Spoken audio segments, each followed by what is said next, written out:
Yeah. My name's Kendall Maddox. I have a law office, Kendall Maddox and Associates. I'm an attorney, practice in the area of doing estate planning, preparing wills, trusts, powers of attorney. I'm a tax attorney as well. There are three of us in the office, me, and obviously, and I have another associate attorney. His name's Rodney Parker. He's a tax attorney as well and does estate planning work. And then Mary Catherine, who's our legal assistant and troubleshooter for Zoom meetings. Our office is located, I just give a brief introduction. My office is located off of Acton Road and 459. If you know where BE Daycare is, we're across the street from that, off of Acton Road. We practice in the area of estate planning, wills, trusts, powers of attorney, healthcare powers of attorney, helping people to administer estates after someone dies, and either through a probate process or outside of probate process. Okay. I'm going to try to get, if I can, it may be too cumbersome for me to try these shares. I just finished a presentation that's this past week. It's a PowerPoint presentation that takes about an hour and a half to go through, and I was thinking I might use a couple of those slides, but we don't have the time for that. So let me tell you a little bit about me. Born and raised here in Birmingham, have a lovely wife and two wonderful children, 2 grandchildren and 1 on the way. I did go off to school at the University of Texas, where I got my undergraduate degree in economics, and I wanted to pursue economics further, so I went to graduate school at the University of Illinois, where I got my undergraduate degree, my graduate degree in economics at the University of Illinois. And I taught economics and statistics up there for about 5 years, but I decided really teaching is not what I want to do. I did want to move back down here. My wife, whom I met at Illinois when she was a graduate student up there as well, we were married while we were in Illinois.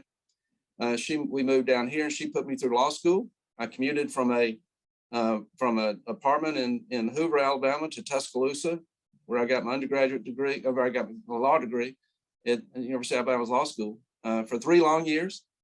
And I guess I was a glutton for punishment, because I went back to Alabama to get my tax law degree as well. And it was while I was doing getting my tax law degree, that I became fascinated with doing estate planning work. The tax aspects of it interested me, but also wanted to find my niche, my area of expertise, that I could help families to pass on their hard-earned wealth to their loved ones in the most cost-effective manner possible.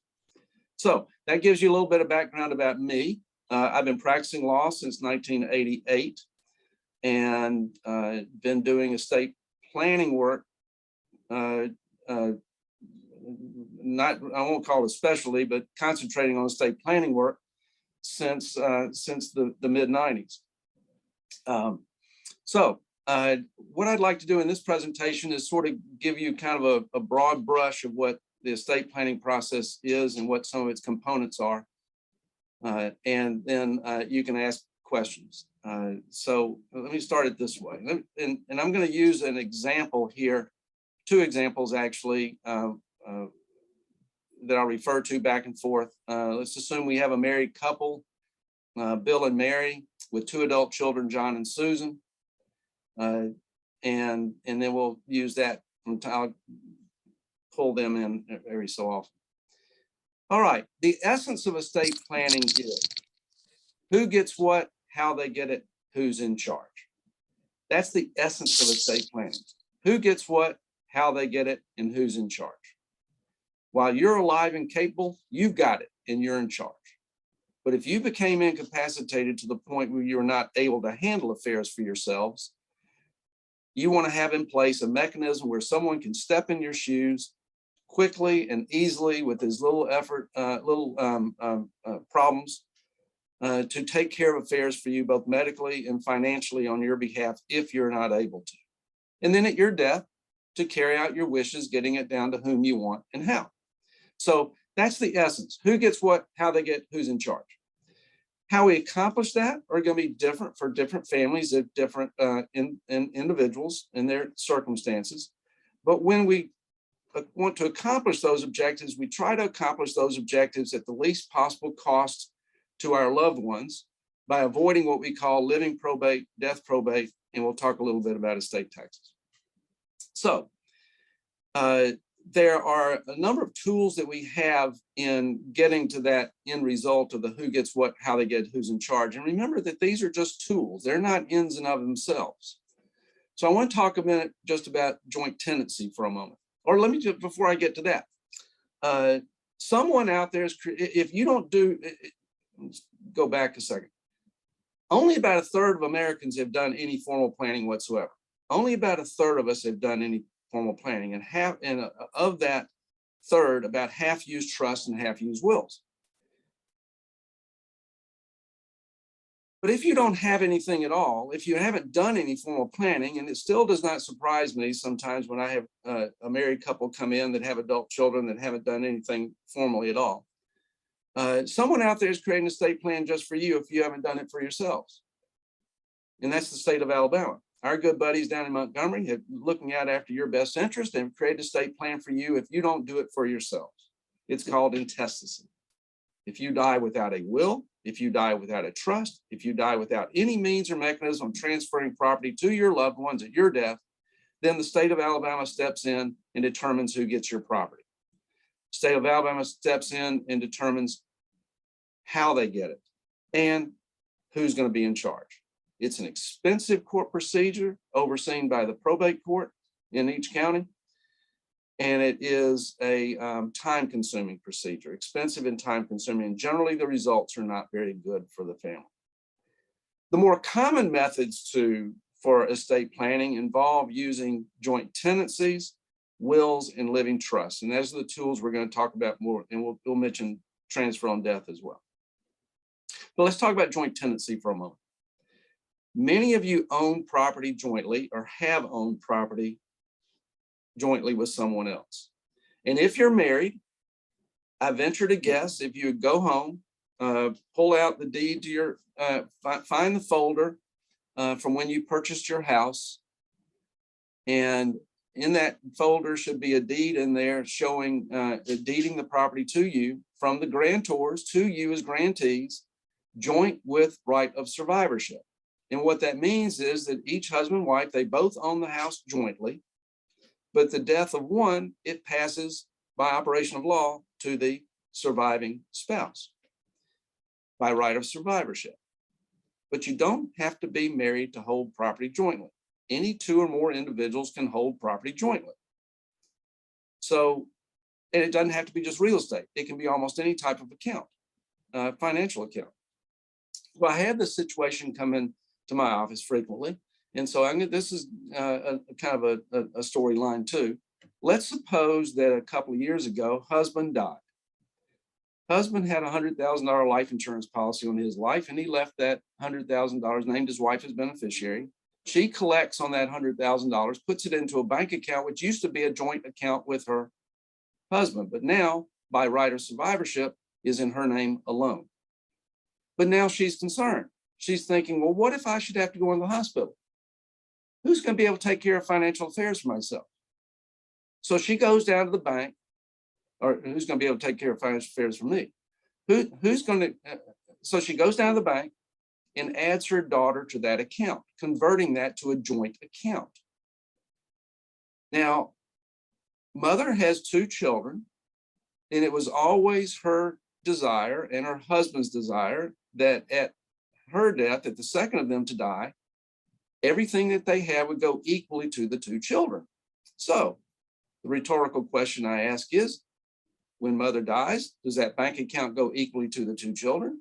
And the answer is no, it goes to the daughter by right of survivorship, which is an inconsistency in the planning. And let's suppose daughter does the right thing. Sometimes that's a leap of faith. And she writes a check to her brother for half of that account. And another rhetorical question is, what has she just done? She's made a gift, a potentially taxable gift at that. Daughter, that is. And these problems don't have to occur just when mother dies. Suppose while mother's alive, daughter's husband files for divorce. daughter's an owner of that account. And that judge, divorce judge, is fully within his rights to freeze that account until it's determined how much of any of that account was contributed to by daughter and therefore might be marital property subject to the divorce. Or daughter has a horrible automobile accident, injures someone. Judgment's rendered against daughter that exceeds her liability insurance. Now that judgment holder can now go after anything that daughter has an interest in, including that bank account. So that judgment holder sends a garnishment notice to the bank and that money's gone. Can mother do anything about it? No, not a thing. So my point in using that example is joint tenancy is a tool that we use in estate planning, but it should not be a general tool. It needs to be targeted. It needs to be a specific tool for a specific purpose, but not a general estate planning device. Let's talk about transfer on death for a second. Many people think that they are doing some planning using accounts that have transfer on death provisions on them, which is a beneficiary designation. There are several problems with transfer on death accounts as well. One of those is that you're under the control of whatever financial institution in terms of how that money is to be divided. Secondly, most of the transfer on death forms that we have seen have limited number of people that you can designate as beneficiaries. Some of them only allow you to designate one person. But even those that allow two people, then that creates a problem in the event that one of those two becomes either incapacitated or deceased or predeceases the person that opened the transfer on death account. So let's talk about suppose mother goes down to the bank and signs a transfer on death, naming both of her two children as the beneficiaries, transfer on death beneficiaries of that account. Both of her children have children. One of those children predeceases. Now the bank pays that money to the other child, thereby disinheriting the children of the deceased child. So that's a problem. Also, keep this in mind too. You can't POD real estate. So transfer on death, joint tenancy accounts are to be used judiciously and for limited purposes. By far, the better ways of planning your estate are by way of a properly drafted will or a properly drafted trust. So let's talk about those two.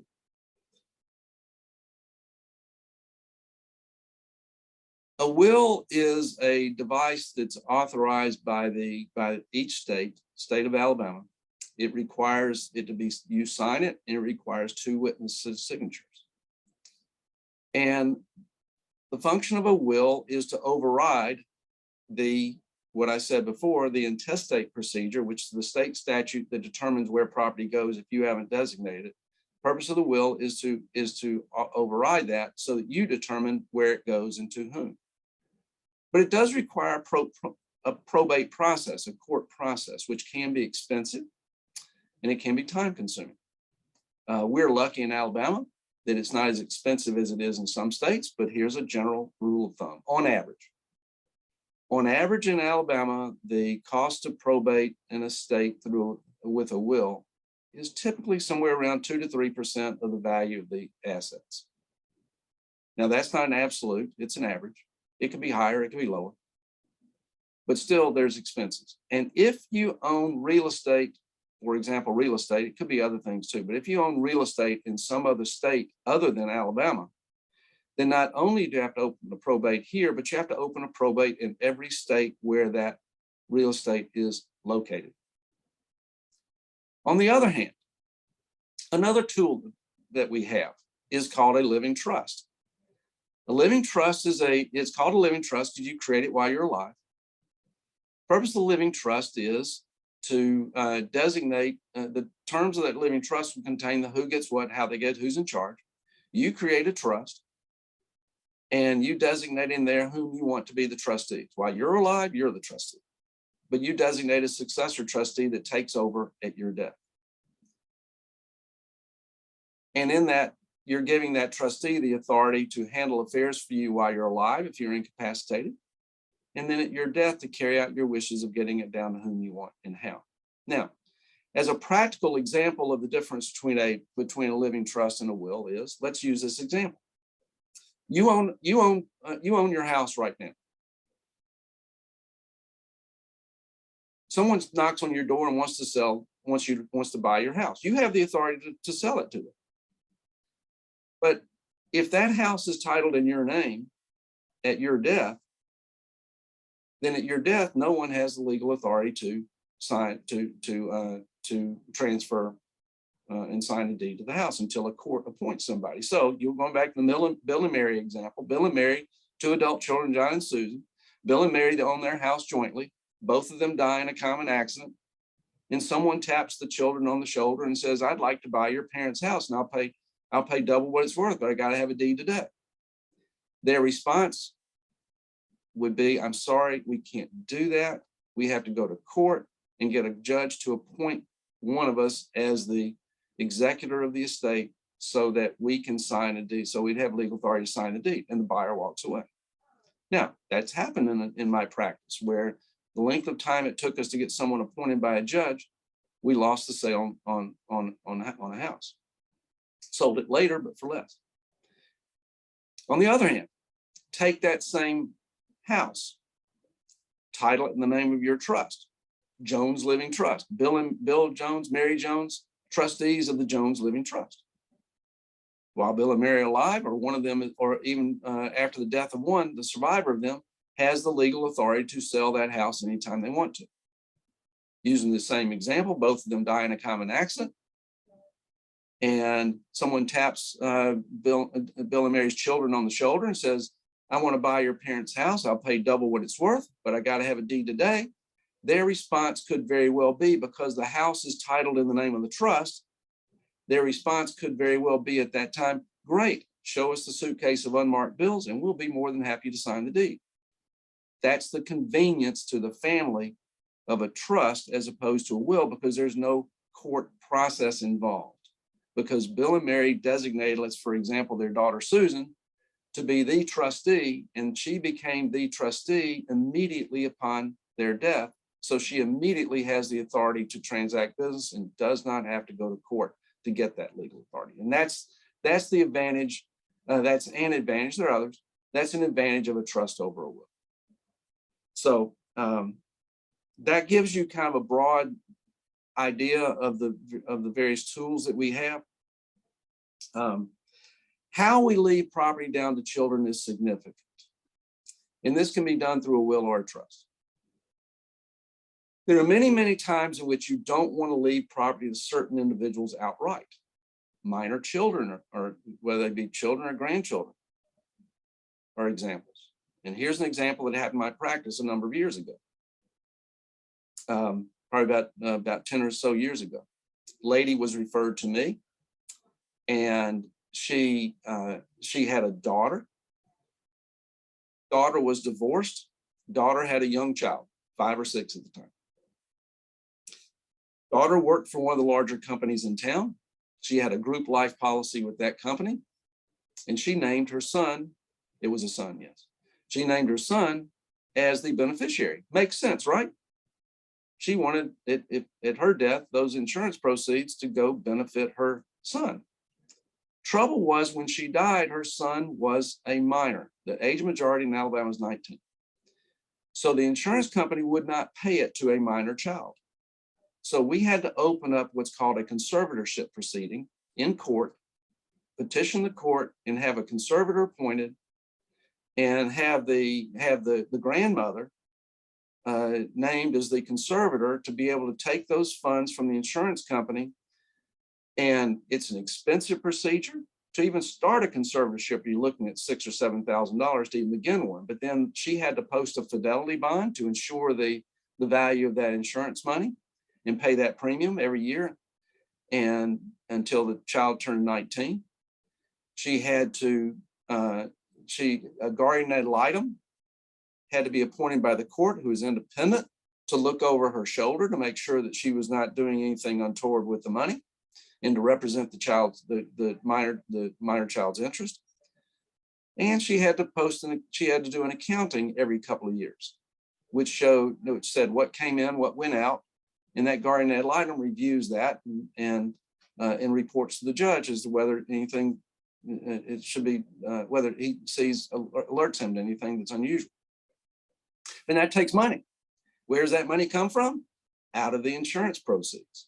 So not all of the insurance proceeds in that instance would benefit that minor child like the mother wanted.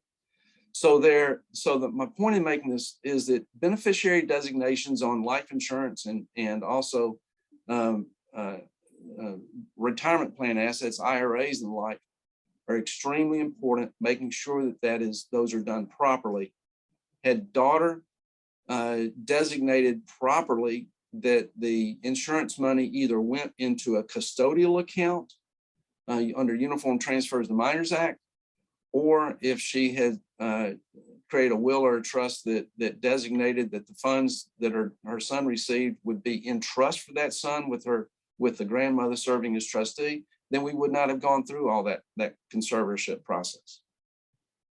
So those are some of the things to look out for. Now, let's talk about how we leave property to children. Think of it as a spectrum. At one end of the spectrum, an outright distribution. You die and you have children and you say, I want my estate to go equally to my children outright. So a check is written to each of them after your death to settle the estate. On the other end of that spectrum is when you leave the property to a child in trust. There are various reasons we do that with a third-party trustee. There are various reasons we do that. One is minor child. I just mentioned that. Or maybe a child who has special needs that you want to leave to, and leaving property outright to a special needs child will cut off that child from benefits for being disabled. So you leave it to them in what's called a special needs trust that does not cut off their benefits, but supplements what they would be receiving. And then if you have a child who has substance abuse issues, you may not want to leave property to that child or grandchild outright. You may want to leave it to that child in such a way that it can be used for that child's benefit. In between, under Alabama law, we can leave it in trust for a child with the child serving as trustee of his or her own trust. So at your death, your will or trust says, upon my death, I direct that my estate go to my children in trust with each child as trustee of his or her own trust share. Child's in control, child's in charge. And then at the child's death, if there's anything left over in it, it goes down to your descendants, down to the child's children, or it goes down to your descendants. So in that way, it's not benefiting someone else's family at the exclusion of your own. And one of the advantages of doing it also is what we refer to as divorce protection. Inherited property is not automatically marital property. It's the commingling that makes it marital. So if you leave assets to a child that's married or to be married, then if it's commingled with marital property and divorce comes along, then that's part of the divorce. On the other hand, if you leave property to a child in trust with that child as trustee of his or her own trust, she's in control, she's in charge. But that is held separate from any marital property, maintains separate from any marital property, except the amount that's withdrawn. But the corpus, so if a divorce comes along, the court can't claim it being marital property because it's in a separate trust. So it never got commingled. So that's an advantage of when we're leaving down. Also, we can leave it if you're worried about creditor protection for the child. You can leave it to a child in trust so that it would not be subject to claims against that child, creditor claims against that child. So those are the various ways we can get things done. I know I'm being very general here. So let's talk for a moment about estate taxes. Good news. The estate tax exemption in 2022 is $12,060,000. What that means is that if you, at your death, if you die leaving your estate to, if you die having, if you die having an estate of $12,060,000 or less, then there's zero estate tax. A married couple doesn't have an estate tax exemption. Each spouse has a $12,060,000 estate tax exemption. Properly combining each spouse's exemption amount, you get up to $24,120,000 that can be sheltered from estate tax. So again, the estate tax exemption per person is $12,060,000 in the year 2022. So if you were to die in year 2022 and you have an estate that's worth less than $12,060,000, zero estate tax. And the state of Alabama does not have an inheritance tax. If you were to die in 2022 with an estate that exceeds $12,060,000,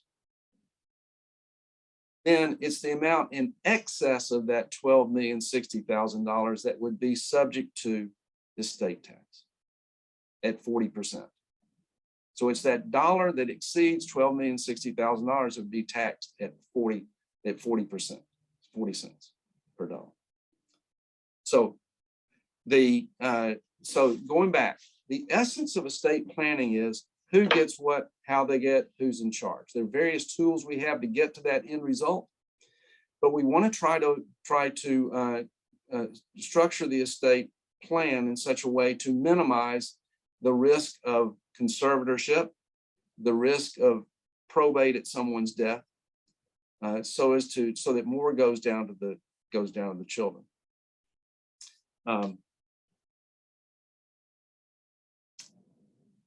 Another thing that we get a lot of times, I mentioned this before, I'm going to say it again.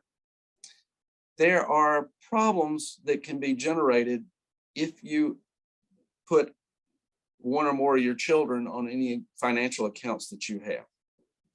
And those problems, like I mentioned, are it becomes that child gets that property at your death. It's not consistent, it may not be consistent with your overall plan, and you've lost control of it. And most people would still like to have control over their property. I say this sometimes at presentations. How many of you want to be able to make decisions about your own finances and not have to rely upon someone else, and especially a government bureaucrat, to do so? And the answer is always no. I want to be kept in full and complete control and in charge. I want to name somebody that can handle things in case I can't, but in the meantime, I want to be in control most of the time. So let's go back to that example that I gave before. Husband died, leaving, Bill dies, leaving a $100,000 life insurance policy to his wife, Mary. Mary has 2 children. She went down to the bank, added her daughter to that account, converting that to a joint account. That made daughter an owner of that account, which meant that when mother died, that bank account, that $100,000 went to the daughter and not equally to the 2 children. If daughter's husband filed a divorce, there were potential problems with that account possibly being frozen. If daughter gets into an automobile accident and judgment is rendered against her, possibly losing that $100,000. There's a better way to handle that. Think of what mother's objective is. Mother's objective is to give daughter management authority. Mother said, if I go in, now that my husband's deceased, if I should have to go in the hospital, who's going to be able to write the checks and pay the bills? So her objective is to give daughter management interest and not ownership. So how can we accomplish that? How can we give daughter management interest without giving her ownership interest? And the way to do that is through a living trust. Trust that she creates while she's alive, a revocable trust, a trust that she creates. She names herself and her daughter as the trustees. Mother can change the terms of that trust anytime she wants to. It's amendable, it's revocable even. Mother still gets the homestead exemption on her house. No changes in how she does income taxes. But as daughter, as a co-trustee with mother, daughter has the authority to handle affairs for mother in the event that it's necessary, without having to go to court to get that done, without any delays. And at the death of mother, the property goes according to mother's wishes equally to the two children. Divorce comes along, daughter's not an owner. Judgment's rendered against daughter, daughter's not an owner. Daughter's a mere manager. So the better way to is to give daughter management authority, but not ownership. And the way to do that is not by putting daughter on any bank accounts, but by creating a trust and adding daughter as a co-trustee if that's what she wants. What about power of attorney? Okay, powers of attorney, wonderful tools. There are 4 financial institutions that will not honor powers of attorney. I'm not going to tell you whom they are. I'll do that in private. But there are 4 brokerage houses that we know of already that will not honor powers of attorney unless it's on their form. Powers of attorney work wonderfully if a financial institution will honor it. So every estate plan that we do, we create what's called a general power of attorney, which gives a power of attorney agent the authority to act on your behalf. But that requires a financial institution to honor it. And some of them do not. So with my clients, when we create the advantage, so let's use a husband-wife example. Husband owns property, wife owns property. They own some joint property. Theoretically, and under state law, husband gives his wife power of attorney. She should be able to transact business on behalf of her husband via that power of attorney if he can't do it for himself, as long as that financial institution will honor it. And that's part of the problem, is it takes time and to get them to honor it, and some of them do not. So, better planning tool, husband and wife create a trust. They name themselves as co-trustees.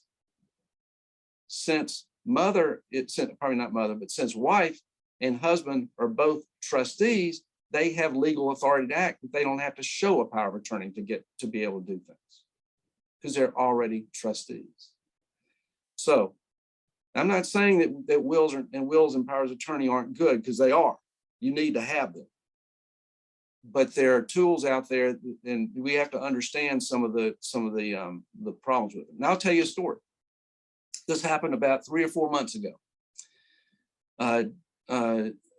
Daughter came in to see us. She was the beneficiary of a life insurance policy on one of her parents' life. And she had an application to ask for the proceeds, and she was asking for our help in filling out that application to receive the proceeds. We noticed on there a provision in that application, and this is basically what it said. It said, if you are applying for these proceeds via a power of attorney for someone, but for the beneficiary, then it said attach the power of attorney to the application, and that power of attorney cannot be more than 60 days old. Think about that. Can't be, that particular insurance company would not honor a power of attorney that was more than 60 days old. To those of you that have given people power of attorney, do you update your power of attorney every 60 days? Probably not. So powers of attorney are wonderful things. It requires someone to honor them. So we try to structure the plan in such a way that minimizes the amount that third parties can get control. And so, but powers of attorney are wonderful things. We do, every estate plan that I do contains a power of attorney. And example, I'm sorry. Pardon? In your example of where a mother puts her daughter on her account as co-owner, doesn't that create a tax situation? No, not necessarily. So this is the rule on that. If I have a $100,000 bank account, which I don't, but if I have a $100,000 bank account, it has $100,000, and I added my son to that account, that's not a gift. Putting my son on that is not a gift. It's not income to him. It's not a gift. I pay the income taxes on the interest that $100,000 policy were to earn because it's under my Social Security number. It would only be considered a gift when he takes money out of that account. That's the only time. Now, getting to gift tax is a good question. The exemption from gift tax is $16,000 per year. So we can give away $16,000 to as many people as we want to on an annual basis or annually, and there not be a gift tax. IRS says that is a non-taxable gift.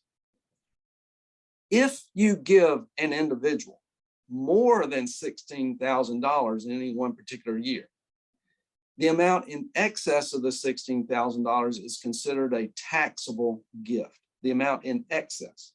So if I write a check to my son for $20,000, I have made a taxable gift of $4,000.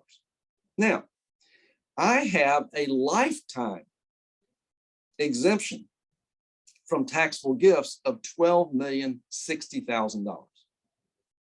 So that $4,000 taxable gift, and notice that I use the word taxable, not taxed. That $4,000 taxable gift to my son reduces my lifetime exemption from gift tax of $12,060,000 by $4,000. So the consequence of that is, as a practical matter, zero. Unless I end up with an estate when I die that exceeds $12,060,000, which is not likely. Any other questions? We have heard some presentations before about people who were put into conservatorships against their wishes and against their family's wishes. Can you speak to that? There are two, there's guardianships and conservatorships. A guardianship is when someone is appointed by a court to take possession of the person. A conservatorship is where someone is appointed by the court to manage that person's finances.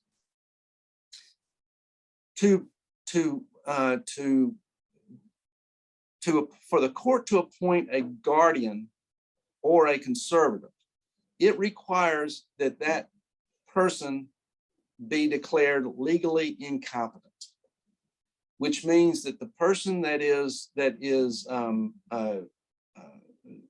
applying for a guardianship or conservatorship must prove to the court that that person is legally incompetent, and the court, especially in a conservatorship situation, is going to require that that person that's being not the petitioner but the ward appear in court so the judge can look at him and see if he's or her is incompetent. It's a difficult thing to do. I have never been involved in a conservatorship where it was involuntary, where the person that was for the person that was the only, I'll say this, the only conservatorship we've been involved with have really dealt with people that were already special needs children or a minor child. I have not had the occasion, and I don't think I ever want to be an occasion where I'm involved in litigation where the person that is trying to be committed, so to speak, is objecting to it.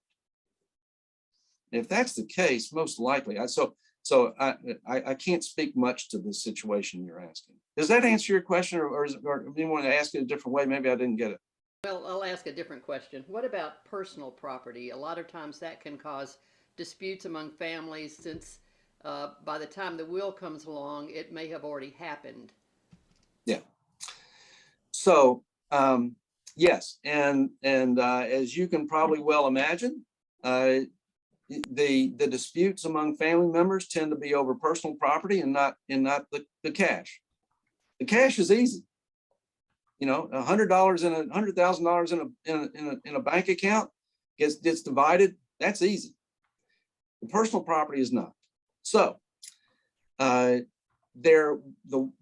course, if you give away property during your lifetime, whether it be jewelry, whether it be whatever personal property it may be, and we're talking about personal, think about it, personal property is property that doesn't have a title associated with it. Things like furniture, clothing, silverware, jewelry, tools. Those don't have title associated with them. So that's what we consider personal property. If you give away personal property during your lifetime, then it's not part of your estate at your death. It's gone. It's already gone. It's already been given away. But there are a couple of ways we handle personal property in an estate, or in the planning rather. Your will or trust can designate, I want this table to go to this particular person. I want this ring to go to this particular person. We do it by reference on a memorandum, which is much more flexible.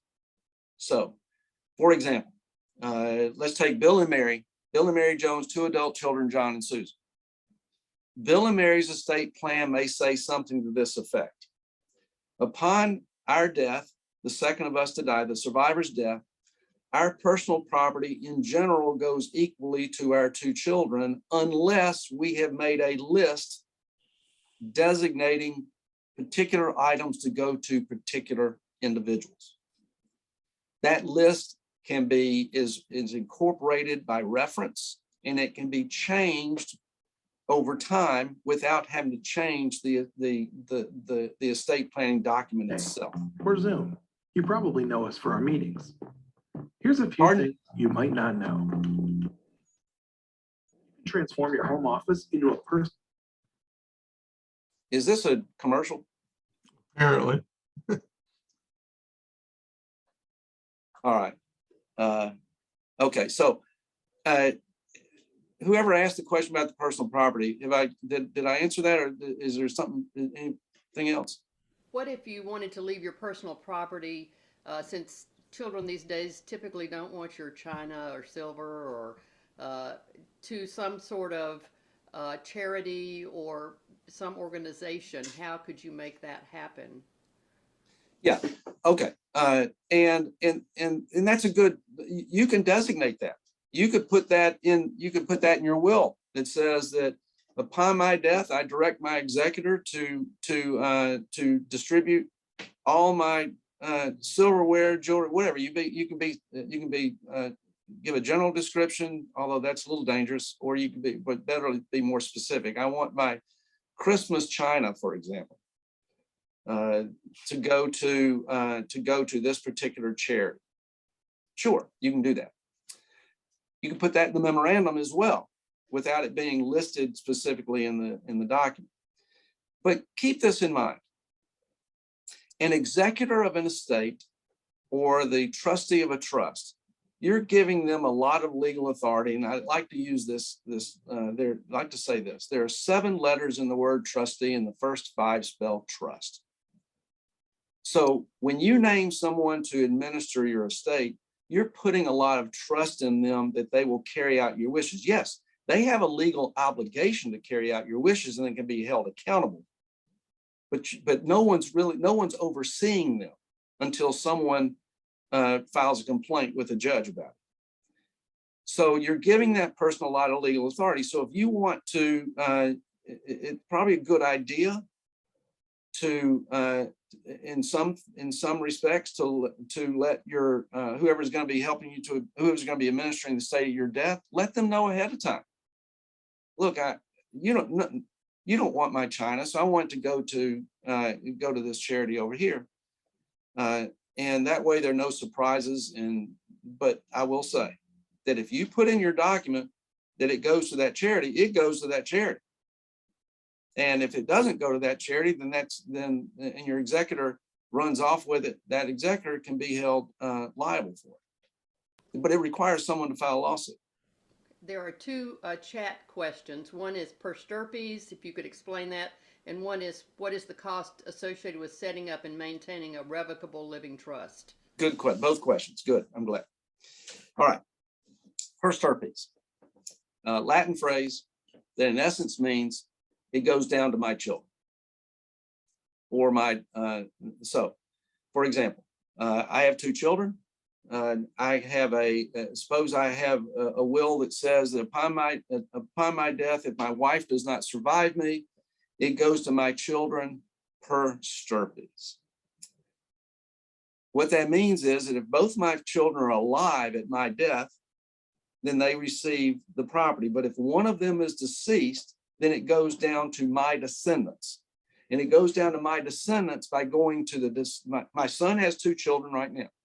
So if my son were to predecease me, my wife predeceased me, then my son predeceased me, and at my death, my estate plan says to my 2 children, Sarah Marie and Kendall, equally per stirpes, and at the time of my death, my son's deceased. Then what would have gone to my son goes down to my grandchildren, his children.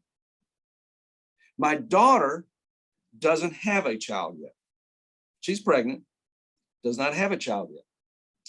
So if she were to predecease, then her 50% share would go back to her brother.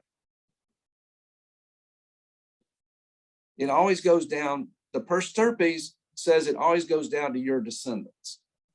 But it goes down through the child. So if it goes down to your child's children, if the child doesn't have children, it goes back over to siblings and on down, always going down to your descendants. So that's what per stirpes means. So if both children had children, it would go to their children. Their respective children. Yeah. Yeah, their respective children, correct. First, yeah, by the order. So my son has 2 children, it would go down to his children if he has any, which he does. And if not, then go back across over to his sibling and that sibling's children. You make out a will and you have 2 children and you say that you're giving your estate to the children per stirpes. So now they're getting equal amounts of your estate. Now it's their property. Now, why can't they write a will that takes the property that they've inherited, use it for whatever purposes they use it for during their lifetime, and then their will specifies what goes to their children? So in a sense, it really overrides. Once you get past your children, you're sort of ruling from the grave. Yeah, right. No, you're right. You're right. If I leave to my children outright, then and they're alive when I die, then it goes to them. They can do whatever they want to at that point. I'm not ruling from the grave. It's theirs at that point. That per stirpes language is there in the event that they're not alive at my death to direct where it goes. So you're right. My estate plan, if my estate plan says to my son, if he's alive, otherwise to his two children. And if he's alive, checks written to my son for $100, he takes that $100, he does whatever he wants to it. He can leave it to his children, he can leave it to charity. It's up to him. Now, alternatively, if I leave it to my son in trust, and I will get to the answer about the cost of will versus trust in a moment. If I leave it to my son in trust, then he may be the beneficiary of that trust during his lifetime, but he's not in control of that property. So if I say I leave my assets to my son in trust for his lifetime, for his use during his lifetime, but what's left in it at his death goes down to his children, then he can't change that. That you're leaving it to a child in an irrevocable trust. There are times that we do that. That might make some sense. So there's no one size fits all here. It depends on. So when I'm sitting down with people, we're trying to look, what are your concerns? What do you want to try to accomplish? But if you leave it outright to the child, yes, it's that child. If that child survives. But if the child didn't survive you, predeceased you, then you've designated where you want it to go in the event that that child's deceased. That's what per stirpe means. Let me get to this, because that question came up about what are we talking about in terms of cost. Estate planning is not estate planning is not cheap. Doing it improperly can be very expensive for the family. Doing it properly, you're really saving, you're spending pennies to save dollars. I'll tell you what we charge right now. When we're doing an estate plan for a married couple, and let me go back for a second. I don't charge by the hour. I do almost everything we do in this office is on a flat fee basis. Client comes in, they have this thing that they want to do, whether it be an estate planning or a tax issue or something like that. I say, okay, this is what it's going to cost. I don't charge by the hour. There are minor exceptions to that, but in general, I like to tell people up front. I don't like to keep timesheets. Clients don't like timesheets. They don't like to be dinged $50 for a 5-minute phone call. So I say, this is what I'm going to charge. So with estate planning, and I'm sorry, I saw somebody wrote a question. I saw it distracted me. Pardon me. I shouldn't do that. So when we're doing estate planning, we charge on a fixed flat fee basis. I charge the same whether it's for a married couple or whether it's for a what I call a will-based plan or a trust-based plan, because those are tools that we use. They're not the end result.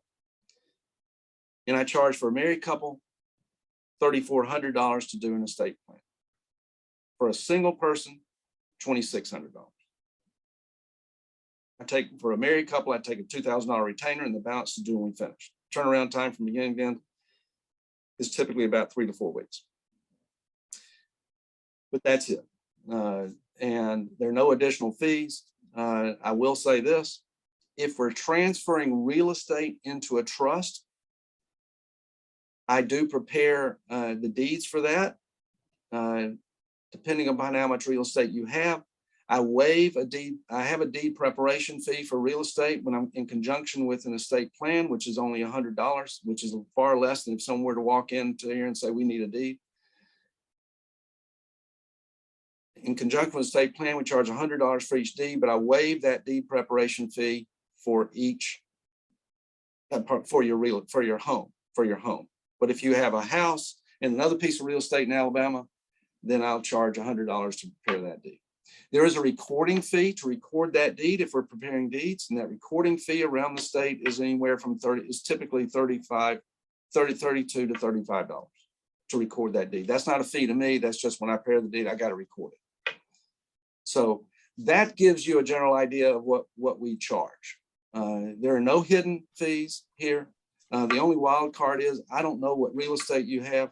I don't know where it's located. We can prepare Mississippi deeds, but we can't prepare other out-of-state deeds. We can prepare Alabama, Mississippi deeds because Rodney, my associate here, is also licensed in Mississippi. But as far as other deeds, we can't. Other questions? In regard to the personal property that you mentioned before, and you said something about a memorandum or reference, is it actually put in the will, or is there just a document that you put in your safety deposit box, or how do you accomplish that? The will says, and I'm paraphrasing, my personal property goes equally to my two children unless I have made a written instrument signed by me designating particular items. You want to keep that with, it's incorporated by reference, but it's not physically part of the will. It's incorporated into the will by reference. So therefore, it should be kept together. And my expectation is, my advice to all of my clients is, when you make that list, keep it with your general estate planning documents. And you might want to let someone know that it's there so it doesn't get lost. If I could make a point here, a relative of mine did all of the right things and had things in their safety deposit box, and their daughter had a power of attorney, and when they died, the power of attorney was no good and they could not get into the safety deposit box to get the will or anything else. Correct. Yeah, that's one of the problems with safe deposit boxes. By the way, you mentioned something. The power of attorney powers of attorney cease at death. When I give my wife my power of attorney, her authority as power of attorney agent ceases when I die.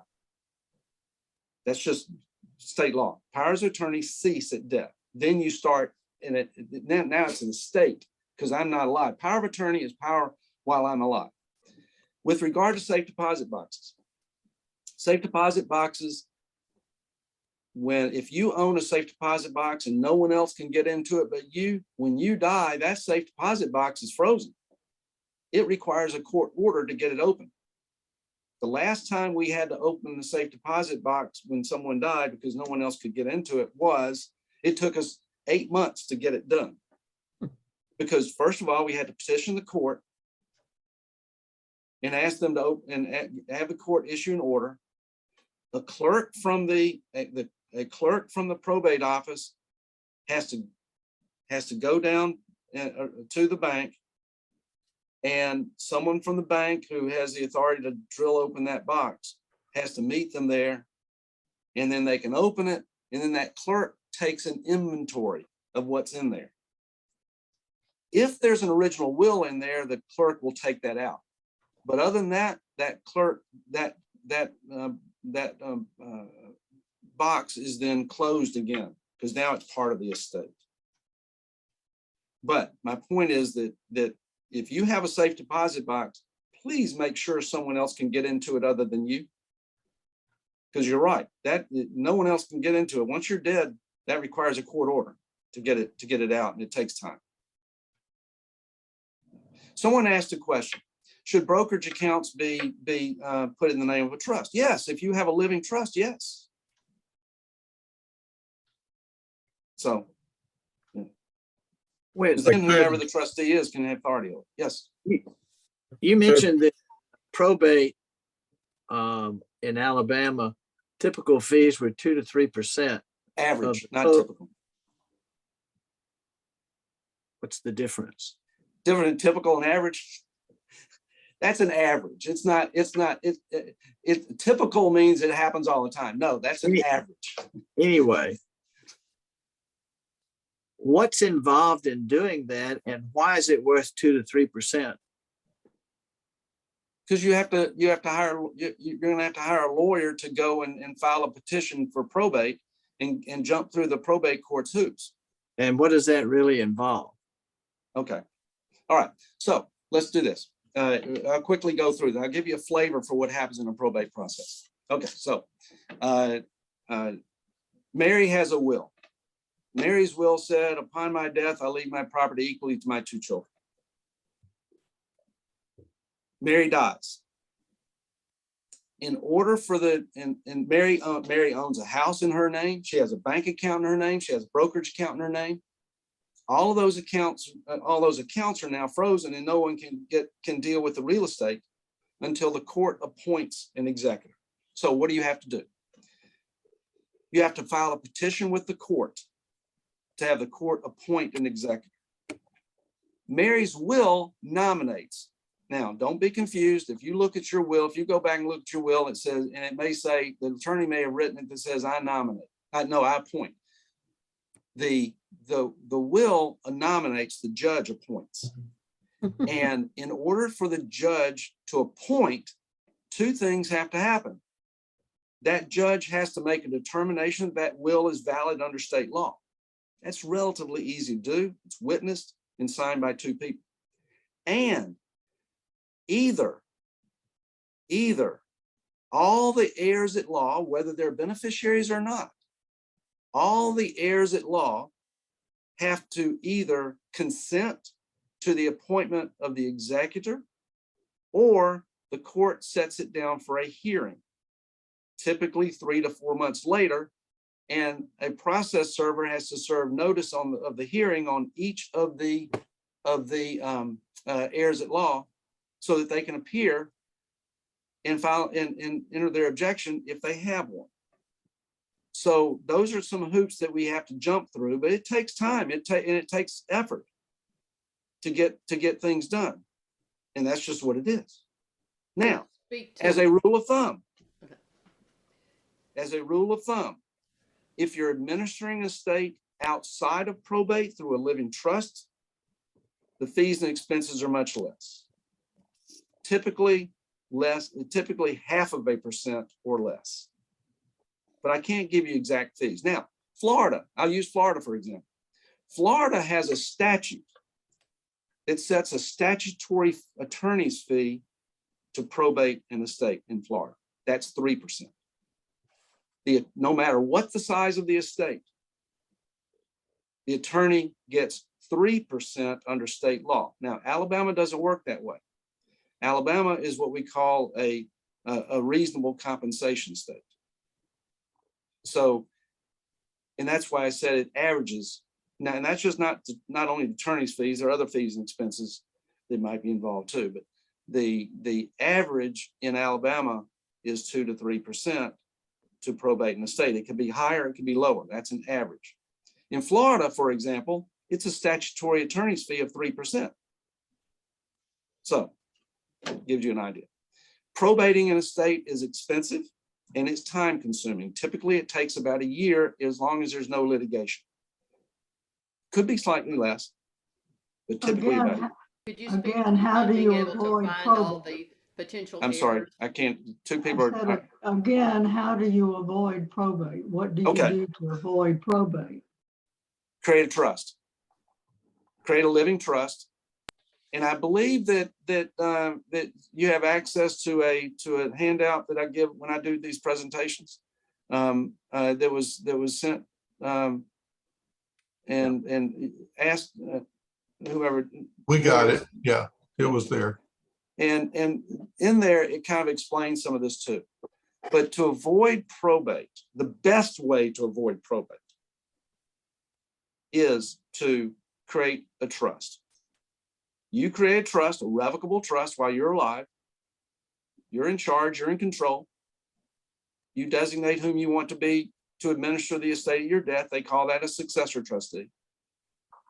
And you designate in that trust who gets what, how they get, who's in charge. At your death, that successor trustee has the authority to settle that estate without having to go to court to get that done. And that saves time and it saves money. That's the best way. What are I know that under a will, IRAs are handled differently or something. Correct. How does that go with the trust? Typically, yes, that's the case. IRAs, and good point. IRAs should have beneficiary designations on them, primary and contingent. And they can be individuals, they can be charities. And those pass outside the will as well. Those don't get probate as long as there is a beneficiary designation. If, for example, I'll give you an example. Seen this many, many times. Someone goes to someone and opens an IRA. They'll put down a primary beneficiary, but they don't put down a contingent beneficiary. That primary beneficiary is deceased at the time of the IRA owner's death. So now it's payable to the estate. And that's when it goes through probate. How's that Now, handled with a trust? Typically the same way. There are times that we name a trust as the beneficiary. For example, if I wanted to leave my IRA to my grandchild. My grandchild, I have a 3-year-old grandchild and a 1.5-year-old grandchild, one in 3 months or something. If I wanted to leave my IRA to my 3-year-old, I wouldn't name that grandson individually. I'd say I'd have it a trust. My estate plan would create a trust for the benefit of that grandchild, and we designate that trust as the beneficiary. Gotcha. That way, I've got someone there that can handle that IRA proceeds for that young child. There are other times we may have someone who's a spendthrift, and you may not want that particular beneficiary to receive whatever that a $200,000 IRA, because you're saying, oh, they'll just take it all out and blow it. So you might want to leave it to them in trust, but you can do that with a will or a living trust. Speak a little more to trying to track down all the potential heirs and the problems that occur when you can't find people that are potential heirs that have to go to probate court to say they agree to the hearing of the will or not. And yeah, we've had that. Most of the time, it's easy. Like I said, we got example I gave you. Bill and Mary Jones have 2 adult children, John and Susan. John and Susan are the heirs at law. They're alive. They're the heirs at law. So it's easy. We know who they are. But where it gets difficult is where someone dies and you don't have immediate children. And now you got heirs at law that may be nieces and nephews. And they may be spread all over the place. And you don't necessarily know who they and where they are. There are search firms out there. I get, and luckily, knock on wood, I haven't had to use one. But I get advertisements in the mail from heir search firms, and what they do is they go out and try to find out who the heirs are. And in the probate court, the probate court's going to require you to, if you can't, it's going to require you to search for those heirs. Very famous case, actually, a lady died who was in New York. She was the heir to the, I've forgotten the last name now. He was a copper baron in the 1920s and was the founder for Las Vegas. She was his sole surviving heir when he died. Then when she died, she didn't have any children, and she was not married. She didn't have any children. But it took a long time to collect all these people, and they were finding heirs at law literally under interstates that were related in some way or fashion to her, and were considered heirs at law. So it's difficult. Now, nice thing about a living trust is that you don't have to find if you only have to identify who the beneficiaries are. You don't have to go out and find heirs at law, because they're not beneficiaries of the trust. Can make a cautionary comment. This happened to me when my wife passed away, and 3 years later, I sold my house. And I found out that the attorney who closed on the house, and I believe the term's correct, did a quick deed. Quick claim. And what I found out was I only owned 50% of the house. And my wife, who was deceased, owned the other 50%. And it created a bit of a problem in selling the house. Correct. So Yeah. I had no idea it was set up that way. It's a good idea to check your deed. Yes. And part of the estate planning process, when we're preparing an estate plan for a family, for an individual or for a married couple, part of that process is collecting information such as that. We'll find out what the deeds are and how they're titled, and if we need to fix something. But what the example he gave is an important one. A will is only valid for 5 years after someone's death. If you try to, if in the case of, if you own a piece of property that's not joint with the right of survivorship, then in order for you to get that property, it has to go through the estate of the deceased spouse. And if the will of that deceased, and if it's not discovered, as in this gentleman, seems like this gentleman's example, if it's not discovered until long after the death, then now you've got to go through an intestate process to get access and get the property ultimately to. And if the other spouse, if the deceased spouse had children, then the surviving spouse only gets a share of it, under the intestate laws, as opposed to an outright. So here's the example. Wife has a will that says, upon my death, I leave everything to my husband. Wife has children from a prior marriage. It's not discovered that there's real estate in the wife's name that the wife has an interest in until after 5 years after her death.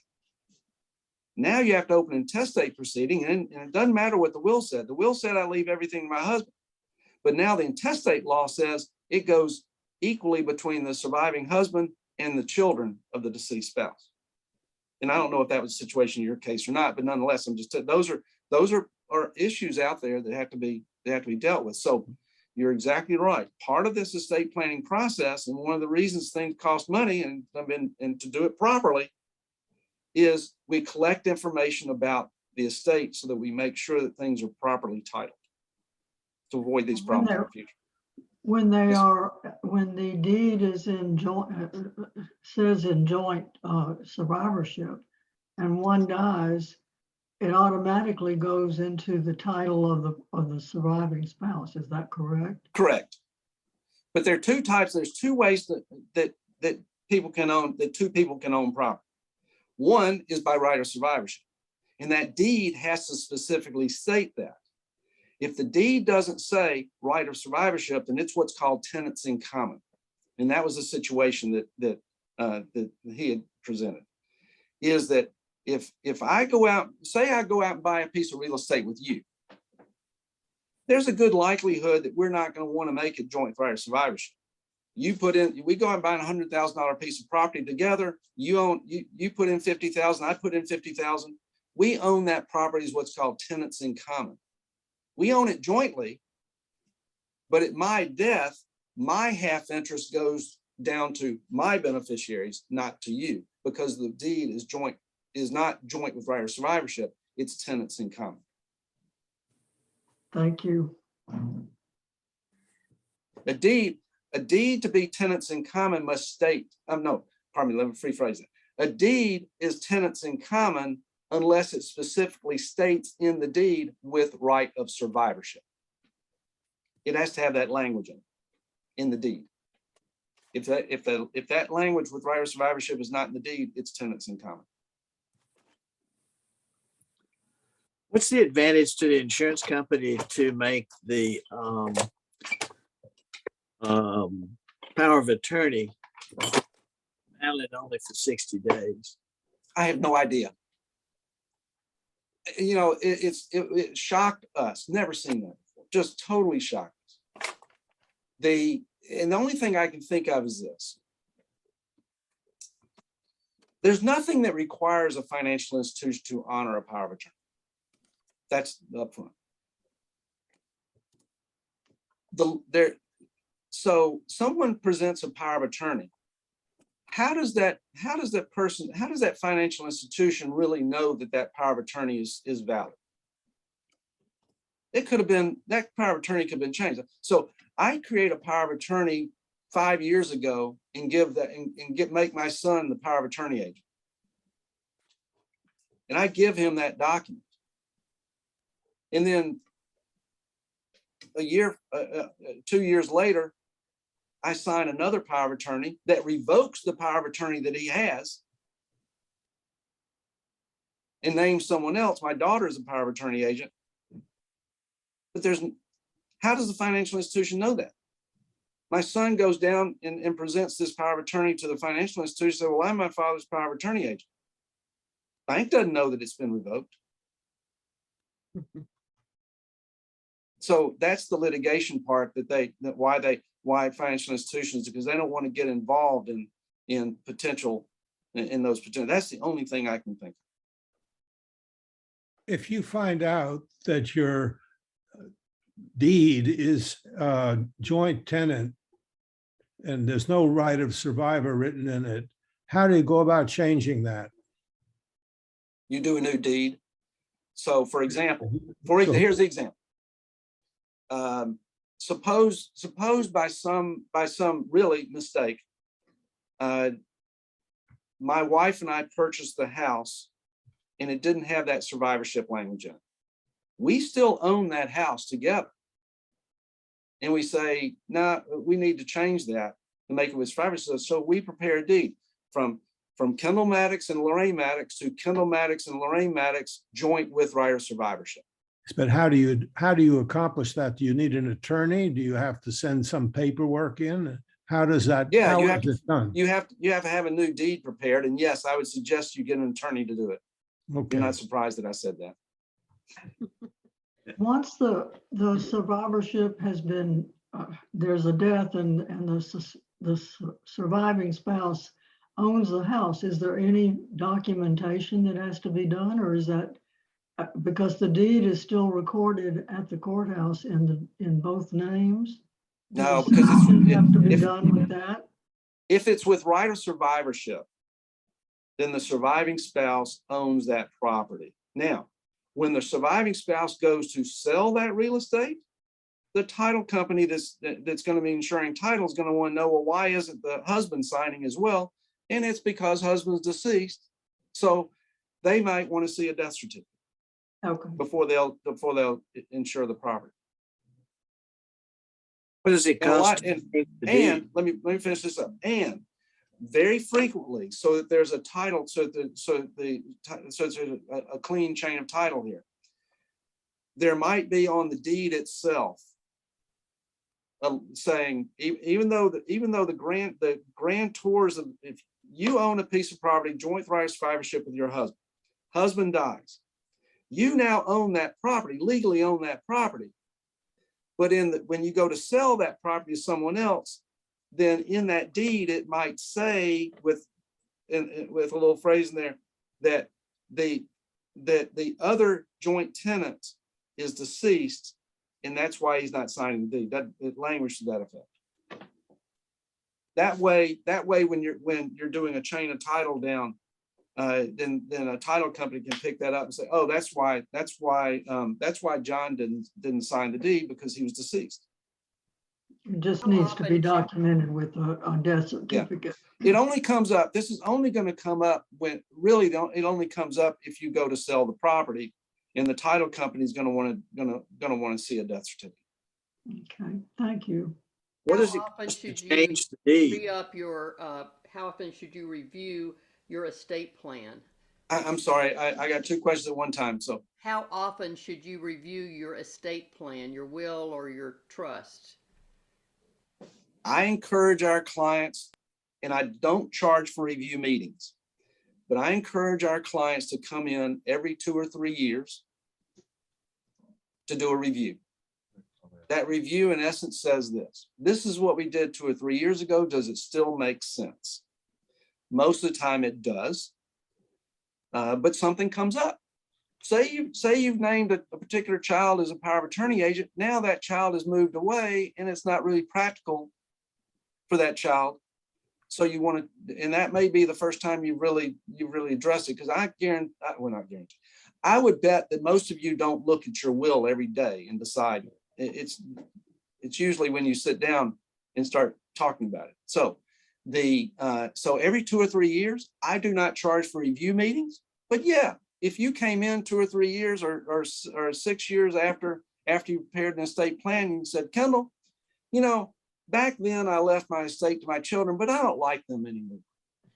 I wanted to leave it all to the Humane Society. Then yeah, that's a change. We're going to charge for that.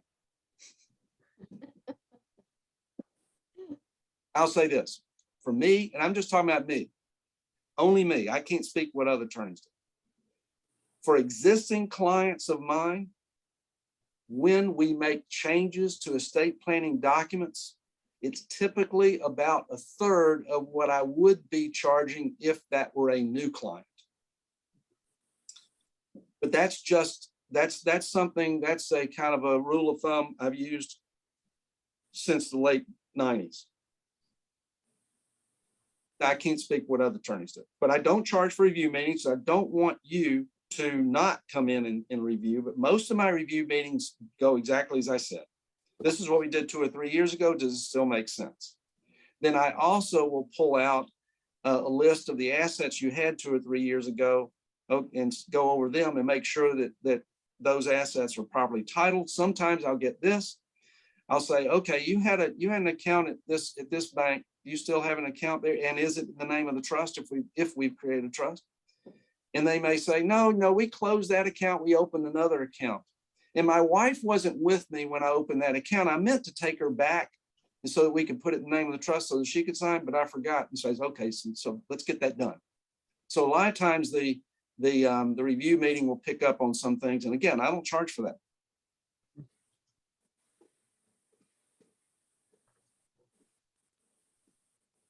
Let me say this before you've listened to a presentation in not a very systematic form. Every few months, and I just finished a series of them last week, I do public presentations.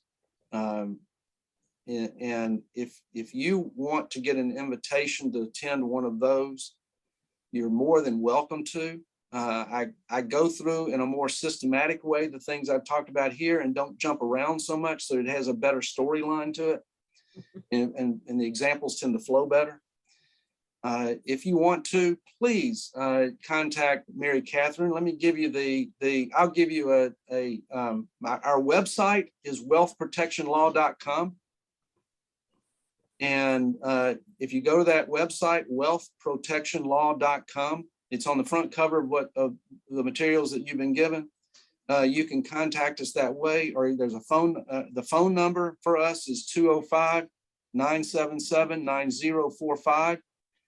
Mary Catherine, who's our legal assistant, will answer the phone, and she can put you down on a list. So if you want to get an invitation to when we're doing seminars again, you're welcome to. And you'll learn a lot more in there than, and especially given this, things will pick up. You'll pick up things. Other questions? That's good enough for me. If there are no more questions. Hi, Kendall. Thank you. Hey, Pat. Hey, Kendall. I'm due for an update, so I'll call you. Good. Thank you. Today Thank was you. good. Thank I you. recognize you up there. You're looking good. Yep. I wanted to hear what was recent, so I'll give you a call. Thanks. Thank you.